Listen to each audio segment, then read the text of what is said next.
Assalamualaikum warahmatullahi wabarakatuh. Terlebih dahulu, saya sebagai pengarah projek ini ingin berterima kasih kepada Tuan kerana telah sudi memberi masa untuk kami menemui Mamah Tuan. Izinkan saya memperkenalkan diri saya dahulu. Saya Nur Farah Elisha binti Norizan sebagai pengarah projek ini. Saya Aina Insyirah binti Rasidi sebagai penolong pengarah projek ini. Saya Nur Haisah Husna sebagai setiausaha untuk projek ini. Saya Siti Nur Balkis sebagai penolong setiausaha. Sebelum pembuka kata temu ramai ini, bolehkah Tuan memperkenalkan diri Tuan terlebih dahulu? Bismillahirrahmanirrahim. Assalamualaikum warahmatullahi wabarakatuh. Pertama sekali saya nama Hazwan Shah Nizam bin Abdul Hanif. Hazwan Shah Nizam bin Abdul Hanif. Bekerja di Lembaga Zakat Negeri Kedah yang di-Pertua ABIM Negeri Kedah. Daripada mana tau? Boleh. KL. Ya? Daripada pusat pengajian. Okey. Daripada pusat pengajian. Politeknik Syed Sirajuddin. Politeknik Sirajuddin. Perlis saya Perlis. Arau. Perlis. Ya. Pau. Okey. Pau. Okey. Selamat. Terima kasih. Okay, apa yang boleh saya bantu?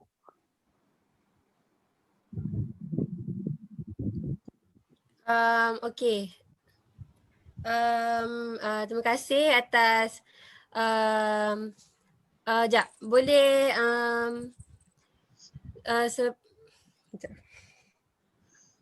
okey, maaf Tuan. Boleh saya tahu dengan lebih mendalam tentang latar belakang NGO ini atau dikenali sebagai Angkatan Belia Islam Malaysia? Kami nak tahu dengan lebih mendalam pasal NGO ni. Okey, Ustaz, nak tahu dulu dia punya latar belakang kajian ni berkenaan apa tu? Ya? Nak tahu tentang latar belakang kajian ni, nak buat kajian tentang apa tu? Tentang NGO Tuan. NGO Angkatan Belia ni kami macam nak kajilah apa yang ada dalam ni. Okey. So, Bismillahirrahmanirrahim. Pertama sekali untuk latar belakang berkaitan dengan NGO yang namanya Angkatan Belia Islam Malaysia ataupun ABIM, yang sebuah badan bukan kerajaan yang ditubuhkan sejak tahun 1971 di peringkat nasional dan tahun 1972 di peringkat negeri Kedah. Ianya sebuah NGO yang orang kata bertindak dalam pelbagai lapangan, khusus dalam pembangunan kemanusiaan, khusus dalam membangunkan umat manusia, dengan kita punya slogan iaitu membina tamadun khair ummah, iaitu membina sebuah tamadun sebagai seorang manusia yang terbaik lah. Itu kita punya slogan. Kita mempunyai pelbagai dimensi gerak kerja, bermula daripada isu-isu kemanusiaan sehinggalah kepada isu-isu sosial, ekonomi, masyarakat, politik, dan tentulah sebagai NGO Islam kita tak dapat lari daripada isu-isu keagamaan lah. Itu secara asasnya begitulah. okay. Lagi? Apa lagi? Nak tanya apa? Saya Tuan, pasal NGO ni, ABIM Kedah ni, gerakan kerja NGO ni macam mana? Contohnya dia fokuskan pada golongan yang macam mana yang untuk dibantu? Okey. Kami bukan nak membantu orang. Kami adalah untuk menyantuni manusia. Kita bukan badan kebajikan. Kita bukan badan kebajikan, tapi kita adalah sebuah NGO yang menyantuni seluruh umat masyarakat dalam pelbagai dimensi yang sebutkan tadi. Kita ada pendidikan, kita ada masyarakat, kita ada kebajikan sebahagian. Kebajikan hanya satu part lah. Kita bukan badan kebajikan, tapi kebajikan merupakan salah satu part daripada NGO, daripada gerak kerja kami. Mana kami merangkumi pelbagai dimensi. Di sana ada dakwah, di sana ada pendidikan, di sana ada kebajikan, di sana ada ekonomi, di sana ada sosial. Mana kita menyentuh semua segmen masyarakat.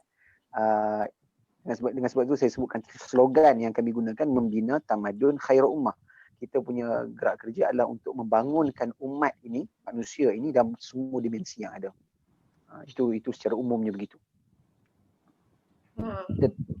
Kita menyentuh semualah, maknanya pelbagai. Kita punya sudut itu ada. Kalau nak sebut tentang apa? Tentang politik, kami ada perbincangan mengenai politik.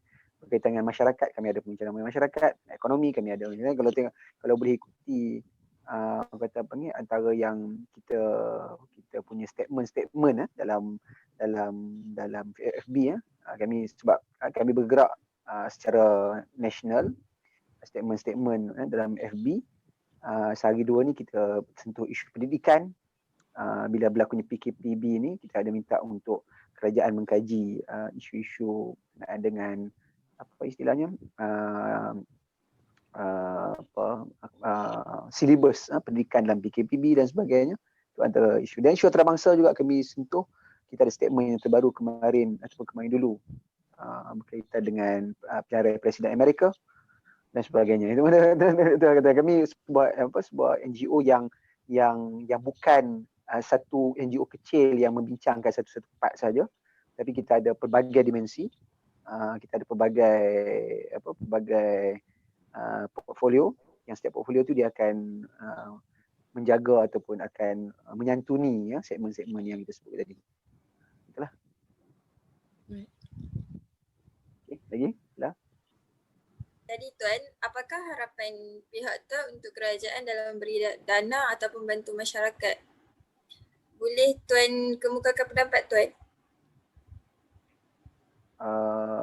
Dari sudut apa tu? Maksudnya? Dari sudut keuangan. Bantuan kerajaan dari sudut bantuan kewangan. Itu maksudnya? Ya. Okey. Macam ni.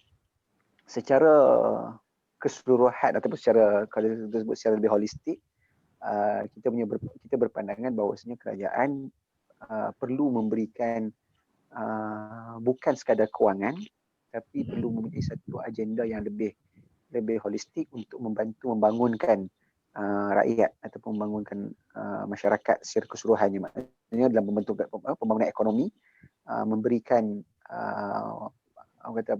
jalan keluar kepada masalah, terutama dalam suasana sekarang lah, suasana pandemik COVID-19, yang kita tahu bahawasanya banyak sektor-sektor masyarakat yang terkesan. Maka kita mengharapkan kerajaan boleh memberikan jalan keluar yang lebih menyeluruh lah, bukan sekadar bantuan-bantuan yang bersifat one off. Itu perlu, tak nafi. Bantuan yang diumumkan baru-baru ni, beberapa jenis tu, itu okey, kita tak nafi keperluannya. Cuma kita perlukan, kita minta kerajaan untuk lebih tengok sudut pembangunan masyarakat, pembangunan ekonomi masyarakat itu secara lebih menyeluruh lah, untuk jangka masa yang panjang. Kerana setakat ialah bantuan-bantuan yang bersifat one off ataupun yang bersifat tahunan pun dalam jumlah-jumlah yang kecil, itu sekadar nak menampung sedikit daripada keperluan, daripada hakikatnya macam mana pembangunan ekonomi yang lebih menyeluruh untuk jangka masa yang panjang. Dan kita tahu bahawasanya negara kita sedang menghadapi, dan seluruh dunia menghadapi pandemik ni sangat terkesan.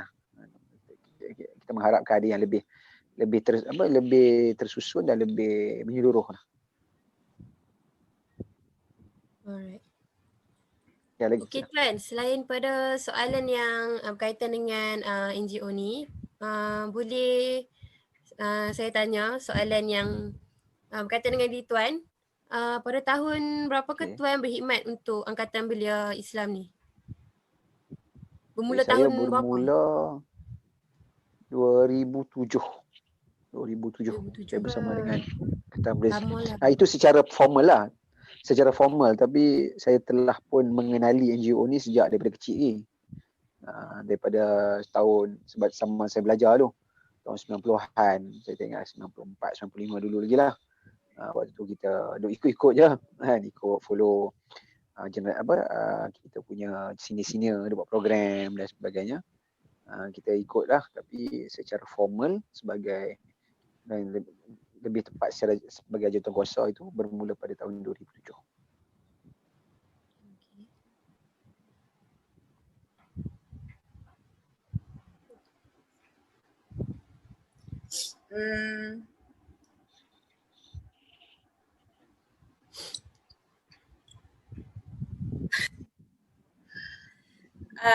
asal usul latar belakang ABIM ni?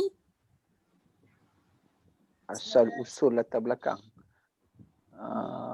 Macam mana dia punya ni Dia punya soal banyak lah.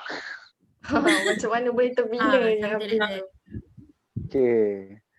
Okey, saya tak ingat lah detail pasal dia ditubuhkan pada tahun 1971. Waktu tu kena rujuk balik dalam sejarah, ada tulis. Banyak boleh tengok dia punya asal usul sejarah ni, boleh tengok dalam internet punya.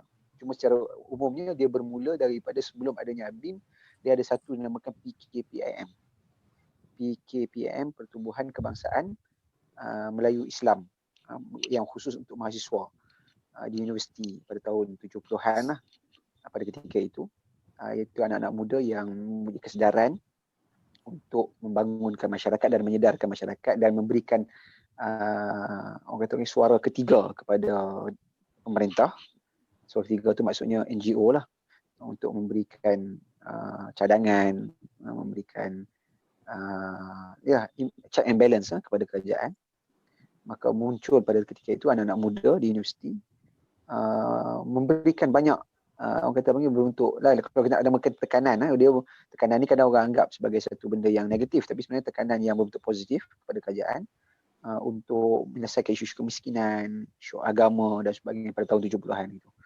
Itu bermulanya pada ketika itu PKPIM. Kemudian bila sampai satu masa anak-anak muda ni semakin dewasa dan melepasi zaman universiti, mereka memikirkan perlunya agenda itu berterusan, perlunya dengan lebih tersusun, maka ditubuhkan satu lagi segmen yang dinamakan Angkatan Belia. Maknanya PKPIM masih ada, kalau kalau semua saudari-saudari semua tengok dalam realiti NGO ketika ini, kita ada PKPIM masih kekal di peringkat universiti. Kita ada ABIM yang duduk di umur belia 40 tahun lah ke bawah, dan selepas 40 kita ada satu lagi badan yang dinamakan Wadah Percerdasan Umat, yang merupakan sambungan daripada umur belia lah. Itu, tapi sebenarnya dia tiga-tiga ni adalah daripada satu rahim yang sama. Rahim yang sama ni maknanya daripada sumber yang sama lah. Itu asal usul, maknanya daripada gerakan belia untuk memberikan desakan, memberikan cadangan kepada masyarakat, kepada kerajaan dan juga negara. Dari situlah naik kepada ABIM setelah inilah anak muda ni lepas umur belia, dia tak boleh lepas umur pelajar, dia tak boleh lah duduk bawah persatuan pelajar lah. Dia tak boleh di bawah pertubuhan pelajar PKPIM dah, Pertubuhan Kebangsaan Melayu Islam. Pertubuhan pelajar tak boleh duduk lah, dia tukar kepada ABIM, tapi yang PKPIM kekal, mana anak-anak muda universiti dia duduk di bawah PKPIM. Itulah asal-usul lebih kurang lah. Nak lebih lanjut kena tengok dalam internet, ada dia orang masukkan dia punya sejarah-sejarah lebih detail. Tuan, lokasi Angkatan Belia Islam ABIM ni, dia memang asal-usul dia dekat Kedah ke ataupun dekat tempat lain dulu? Okey. Dia macam ni, macam saya sebut tadi, dia sebuah organisasi yang bersifat nasional. Nasional ni maknanya seluruh Malaysia, dan dia bermula daripada di KL lah, tempat bermula muncul, tapi kita ada di setiap negeri. Bahkan kita punya hierarki kita ada di peringkat nasional, kita ada peringkat negeri dan kita ada peringkat daerah. Contohnya kita ada ABIM kebangsaan, maknanya itu peringkat negeri, peringkat nasional Malaysia. Kita ada peringkat negeri Kedah contohnya, Perak ada, Kelantan ada, Terengganu ada, semua ada ABIM negeri. Dan di setiap negeri itu pula dia ada dia punya daerah-daerah. Macam kami di Kedah ni, kita ada ABIM negeri Kedah, kita ada ABIM peringkat daerah, kita ada contohnya daerah Kota Star, daerah Pokok Sena, daerah Yan dan sebagainya. Itu setiap daerah dia ada pula dia punya cawangan-cawangan dia. Gitu. Tuan, bagaimana nama Angkatan Belia Islam Malaysia ni dipilih sebagai nama rasmi NGO ni? Itu saya tak ingat, nak tengok balik. Saya tak ingat tahun 71 punya data, tapi Angkatan Belia Islam tu sebenarnya bagi nama tu, tak ingat. Itu kena tengok balik dalam ni, saya pun tak ingat dia punya asal usul nama itu dipilih. Tapi dia daripada ABIM, Angkatan Belia Islam Malaysia. Sebab waktu tu memang yang terlibat tu semuanya umur belia lah pada peringkat awal dulu ni. Right. Okay, selain tu apakah kenangan Tuan yang boleh dikongsi bersama sepanjang menjadi pengerusi NGO ni? Boleh Tuan kongsikan sedikit kenangan yang boleh Tuan kongsikan? Oh, kenangan ni banyak ni. Salah satulah kenangan manis ke? Okey, kenangan manis. Kalau saya sendiri peribadi ke ataupun NGO kami? Dua-dua pun boleh. Kenangan peribadi ke kenangan NGO? Ada yang. Dua-dua lah Tuan. Itulah Dua-dua mana boleh. Tuan selesa Boleh untuk juga. kongsi. Kalau saya dari pandangan okey. Okey, kalau kata kalau kata dalam peringkat NGO, ABIM pernah menjadi antara NGO utama dalam menggerakkan sebuah gerakan reformasi pada tahun 1998 dahulu. Kalau siapa boleh tengok, waktu 1998 ada satu nama gerakan reformasi dan ada satu gabungan yang dinamakan gerak. Waktu tu antara yang terlibat adalah ABIM lah sebagai salah satu NGO core dalam pertubuhan itu pada ketika itu, yang telah memberikan impact kepada perubahan landscape politik negara pada tahun 1998 dahulu. Itu antara yang berlaku 1994. Kalau sebelum tu lagi, kita pernah mempelopori pemakaian muslimah, pemakaian tudung di kalangan wanita-wanita muslimah. Kalau tengok balik tahun 70, saya tengok tahun 76, 75 itu, kita tengok gerakan ABIM lah antara gerakan yang pertama yang memberikan penekanan dan kesedaran tentang seorang wanita mesti menutup aurat dengan lebih sempurna.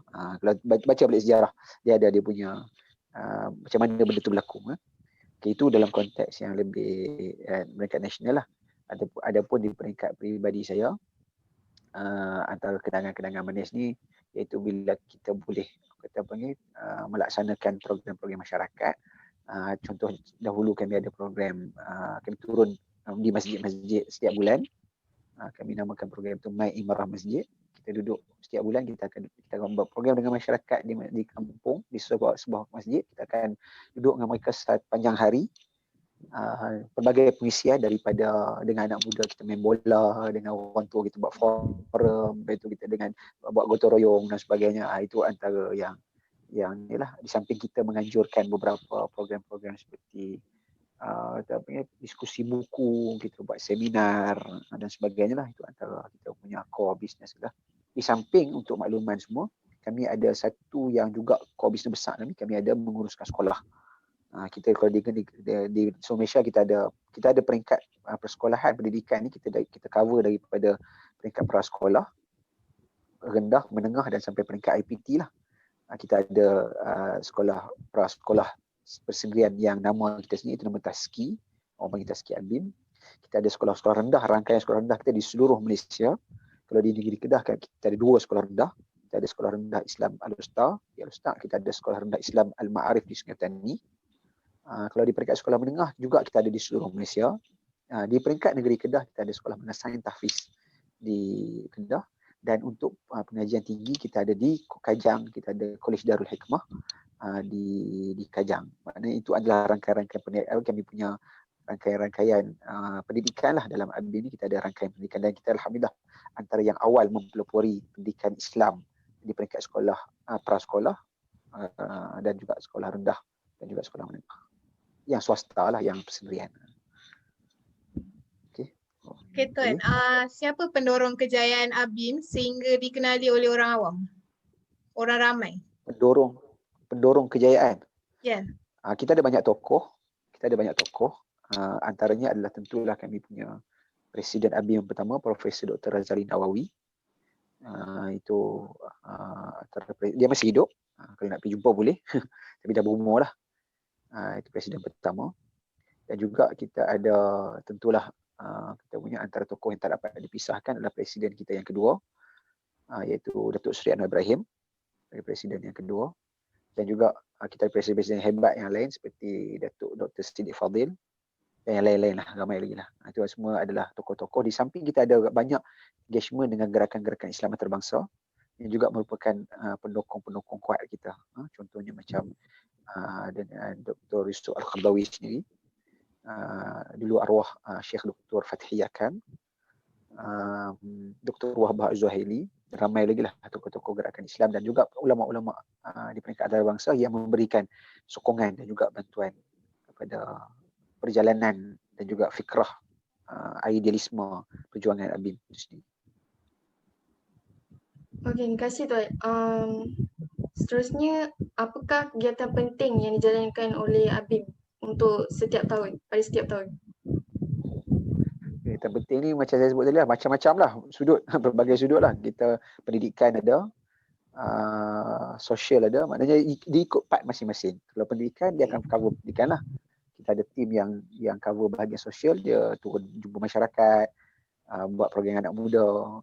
Ada yang tim yang jaga bahagian kebajikan. Contohnya musim-musim pandemik ni, dia banyak fokus kebajikan lah. Banyak kita dapatkan bantuan, kita buka sumbangan orang ramai. Lepas tu kita turunlah kepada masyarakat untuk kita bantu. Bahkan kalau dalam PKP yang lepas lah, waktu PKP yang baru-baru ni lah, daripada bulan 3 bulan apa? Bulan 3 je. Bulan 3 tu sampai bulan tu kita telah mengagihkan lebih daripada RM60,000 lah kepada masyarakat di negeri Kedah. Ni dalam konteks Kedah saja. Di Kedah. Kita bagi pada bentuk bekalan makanan dan sebagainya. Itu yang mana aktiviti tahunan begitulah. Di samping kita yang lain tu tambahan-tambahan isu politik, adalah sikit-sikit kita involve dengan, kita tak terlibat sebagai parti tapi sebagai NGO, kumpulan third force, kumpulan ketiga yang memberikan pandangan, berdasarkan dan sebagainya. Okey, soalan berkaitan Tuan lah kan, apakah cabaran yang Tuan pernah hadapi semasa menjalankan tugas? Okey, cabaran tentulah antaranya adalah orang kata panggil survive dari segi kewangan, sebab kami NGO yang tidak berteraskan keuntungan. Kita adalah NGO yang lebih kepada kemasyarakatan. Maka antara cabaran yang besar adalah masalah kewangan lah, maknanya macam mana kita nak bangun institusi pendidikan. Ialah memang susah, tapi alhamdulillah kita berjaya dengan kesungguhan daripada semua pihak, bantuan daripada masyarakat. Kita mampu untuk menghadapi cabaran kewangan tersebut. Ia tak senang, tapi ianya boleh kita lalui dengan baik. Di samping itu cabaran-cabaran lain biasalah, macam kerana birokrasi di peringkat pelbagai lah kan. Kita ada nak buat program susah. Lepas tu cabaran dakwah, contohnya nak menyantuni masyarakat tak semua mudah kan. Macam yalah, masyarakat ni 1001 lah dia punya minat, sikap dan sebagainya, tapi kita hadapi dia dengan baik sebab kita anggap itu memang kerja kita lah. Contohnya macam saya sendiri pernah terlibat dengan program-program dakwah di pedalaman, Sabah, tapi Sabah di pedalaman contohnya.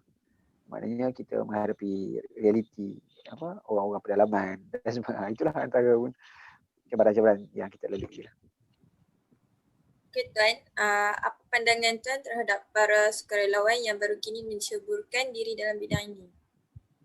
Okey, bagi saya satu benda yang sangat positif dan perlu dikembangkan lagi, anak-anak muda terutamanya, macam yang ada depan saya ni semualah anak-anak muda ni, bantulah, terlibatlah dalam bidang kesukarelawanan, kerana di situ dia bukan sekadar kita bukan sekadar nak bantu orang, tapi sebenarnya di samping itu kita membina kita punya jati diri, kita menyedari di mana realiti masyarakat, kita belajar macam mana realiti masyarakat. Di samping itu kita sebenarnya boleh membentuk idealisme kita yang lebih baik sebenarnya. Sebab tu bagi saya anak-anak muda ni dia jangan sekadar kalau belajar sekadar belajar saja. Kalau bekerja sekadar bekerja cari makan je, tapi dia perlu terlibat dalam masyarakat. Kerana kita sebagai khalifah Allah, kita tak dapat lari daripada kita mesti terlibat dalam apa-apa aktiviti masyarakat, maka antaranya adalah melalui aktiviti kesukarelawanan. Sangat penting, insya-Allah. Okay, Tuan, apakah cita-cita dan harapan Tuan pada masa akan datang? cita-cita saya terutamanya lah kepada orang-orang muda ni, semua dapat bersatu padu sebagai rakyat Malaysia tanpa kira agama, bangsa dan latar belakang untuk kita sama-sama membangunkan negara kita. Kita optimumkan kekuatan kita sebab kita yakin dan percaya Malaysia sebuah negara yang hebat, ada ramai orang-orang hebat. Kita boleh berdaya saing dari segi ekonomi, sosial, ilmu terutamanya, pendidikan dan juga penghasilan industri sama ada macam-macam lah kita pembuatan dan sebagainya. Kita boleh hebat, kita boleh, negara kita mempunyai segala sumber yang hebat, tapi pentingnya adalah kesatuan, kebersamaan as a Malaysian, sebagai rakyat Malaysia.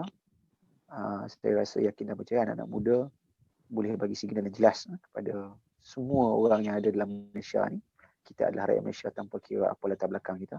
Negara ni negara kita. Kita nak majukan sama-sama sebab kita bukan nak habis kat kita. Kita nak negara kita ni akan kita wariskan pula pada generasi berikutnya. Biarlah negara ni negara yang hebat, yang boleh bersaing dengan negara-negara yang lebih bukanlah dulu pernah kita hebat tapi sekarang nampak dia orang lebih lah, macam Singapura, macam Korea. Dulu kita bersaing berdiri sama tinggi dengan mereka. Tapi nampak beberapa 20 tahun kebelakangan ni agak kita ketinggalan sikit. Tapi insya-Allah saya yakin, optimis, anak-anak muda macam yang ada di depan saya ni semua adalah orang-orang yang positif. Yang penting kita bekerjasama, kesampinglah remeh-remeh tu, perbezaan memang ada. Perbezaan dari segi pandangan dan sebagainya, itu semua kita letak sebelah kejap, kita atas bendera keramat kita, bendera Malaysia, kita majukan negara kita bersama, insya-Allah.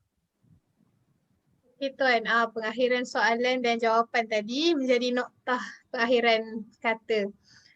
Maka dengan ini berakhirlah temu ramah kumpulan kami bersama dengan NGO Angkatan Belia Islam Malaysia. Kami juga mengucapkan ribuan terima kasih sekali lagi kerana Tuan memberi masa kepada kami dan juga memberi perkongsian terhadap Angkatan Belia Malaysia ini, Angkatan Belia Islam Malaysia ini. Saya juga berharap penjelasan Tuan ini dapat menjadi renungan kepada masyarakat kita, terutamanya golongan muda seperti kami. InsyaAllah, terima kasih lagi saya ucapkan atas kesudian Tuan. Sekian, wabillahi taufiq wa hidayah. Wassalamualaikum warahmatullahi wabarakatuh. Bagi saya cakap pula. Okey. Saya nak ucap terima kasih. Dia tutup macam tu. Okay. Saya pun macam itulah, mewakili Angkatan Belia Islam secara keseluruhannya dan khusus di peringkat negeri Kedah. Ucapkan terima kasih lah pada semua yang ada hari ni. Siapa dia ni? Eli, sedia lah tadi. Harithah Husna, Aina Ishrah. Ada lagi tak? Siti Nur Balkis. Siti Nur Balkis. Ucapkan terima kasih kepada semua kerana sudi untuk dapatkan pandangan di pihak kami, dan saya nak ajaklah semua yang ada ni untuk like page Facebook ABIM, sama ada ABIM Pusat atau ABIM Kedah. Like lah di sana. Kita ada banyak input-input di sana. Boleh like kita punya Facebook, dapatkan maklumat di sana, insya-Allah. Dan insya-Allah kita di peringkat negeri Kedah, kita start esok kita akan buat perkongsian, ada PKPB ni, kita akan ada perkongsian. Ikuti kami di FB ABIM Kedah.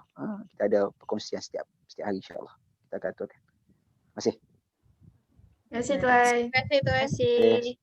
Okay. Assalamualaikum. Assalamualaikum.